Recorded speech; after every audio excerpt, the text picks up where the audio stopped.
ایک بادشاہ تھا. بادشاہ جو ہوتے تھے ان کے اپنے اپنے مزاج ہوتے تھے.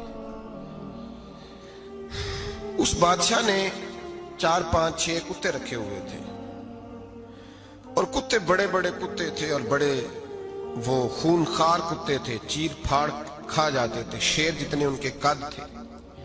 بادشاہ تھوڑا سا کسی آدمی سے ناراض ہوتا نا تو ایک بہت بڑے پنجرے کے اندر ایک بہت بڑا سلاخوں کا گھر اس نے بنایا ہوا تھا, اس میں کتے ہوتے تھے, اور کتے کو جب باندھ کے رکھا جاتا ہے تو زیادہ زہریلا ہو جاتا ہے, وہ زیادہ اس کے اندر کرواہٹ آتی ہے, زیادہ کاٹتا ہے. اس نے قید کیے ہوئے تھے. کتے تو بڑے زہریلے تھے. جس آدمی سے بادشاہ تھوڑا سا ناراض ہوتا نا تو وہ کتے کے آگے اس آدمی کو ڈالتا, کتے اس کو چیر پھاڑ کے کھا جاتے. یہ سزا تھی, لوگوں کو پتا تھا. بادشاہ کے وزیر نے بڑی خدمت کی بادشاہ کی,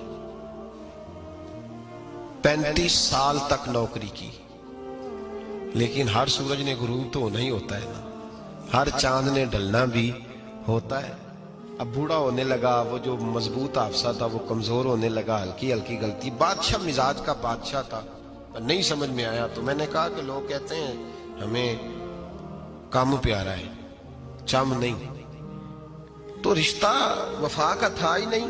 وزیر سمجھنے لگا کہ اب نہ میں بھی غلطیاں کرنے لگا ہوں تو ایسا نہ ہو کسی دن میں بھی ان کتوں کا شکار ہو جاؤں. اس نے بادشاہ سے کہا کہ بادشاہ مجھے آہستہ آہستہ معذرت کرنے لگا, قدم ہٹانے لگا کہ مجھے چھٹی دے دی جائے, اب میں بوڑھا ہو گیا ہوں. لیکن اس نے کہا نہیں نہیں, جب تک میری طبیعت نہیں مانتی تم نہیں جا سکتے. مطلق العنان لوگ تھے. وزیر خاموش ہو گیا, پریشان رہنے لگا, غلطی ہو گئی ہے تو پھینک دے گا. ایک تجویز اس کے ذہن میں آئی. وہ جو پنجرے, کتوں کے پنجرے پر محافظ بیٹھا تھا نا, جو ان کو کھانا ڈالتا تھا, روٹی ڈالتا تھا, گوشت دیتا تھا, اس کو ایک دن کہنے لگا یار تیری ڈیوٹی ہے سارا دن کتوں کو کھانا دینے کی, گوشت دینے کی, تو 2 4 دن ڈیوٹی مجھے نہیں دیتا؟ تو لے لے, میں تو پہلے پریشان ہوں, سارا دن ان کی دیکھ بھال کرتا ہوں. اس نے کچھ تھوڑا سا گوشت لیا, پنجرے کے باہر کھڑے ہو کے کتوں کو ڈالا. اگلے دن تھوڑی روٹیاں لے آیا, کتوں کو ڈالی.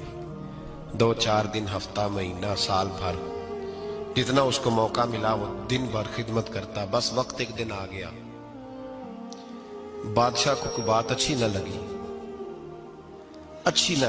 اس نے کہا اس بڈھے کو اٹھاؤ اور ڈالو کتوں کے پنجرے میں. ساری زندگی یہاں رہا, اسے ابھی تک نہیں پتا چلا میرے مزاج کا. جب اٹھا کے پنجرے میں ڈالا نا تو بجائے اس کے کہ کتے اسے کاٹ کھاتے, وہ اس کے پیر چومنے لگے.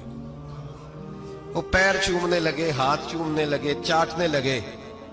تو بادشاہ سامنے کھڑا تھا نظارہ دیکھنے کو کہ چیر پھاڑ کرتے تو خوش ہوا کرتا تھا, خونخوار درندے جیسی اس کی طبیعت ہو گئی. جب دیکھا پیار کر رہے ہیں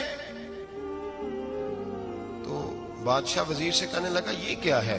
تو وزیر رو پڑا, کہنے لگا تو سیاستدان تھا تو میں بھی سیاستدان تھا, ساری زندگی سیاست کی لیکن دنیا داروں کے ساتھ رہا, تو انجام یہ ہوا کہ مجھے اس پنجرے میں ڈال دیا گیا. دیکھ تو بہت بڑا سیانہ تھا اور میں بھی سمجھدار تھا, وزیر رہا, لیکن ہمارا روح کا رشتہ نہ بن سکا. ارے ہم سے تو یہ کتے ہی اچھے نکلے. تیری 40 35 سال خدمت کی تو نے کتوں کے آگے ڈال دیا. انہیں تو چند مہینے روٹی ڈالی ہے, میرے وفادار ہو گئے. چند مہینے روٹی, جنہ تنا وچ عشق نہ رچیا کتے او نہ تھی چنگے. جنہ تنا وچ عشق نہ رچیا کتے او نہ تھی چنگے.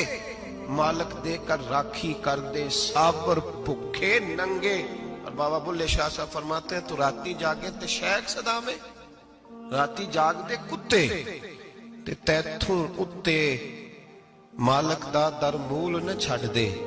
پاویں مارو 100 جتے تے تیتھوں اتے رکھا سکھا کھا.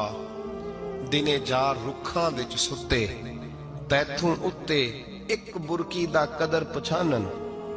پاویں مالک ہو من ستے, ایک برکی دا اوپر کھڑے ہو کے کام نہیں کرانا پڑتا کہ میں کھڑا رہوں گا تو کام صحیح ہوگا, جاؤں گا تو نہ.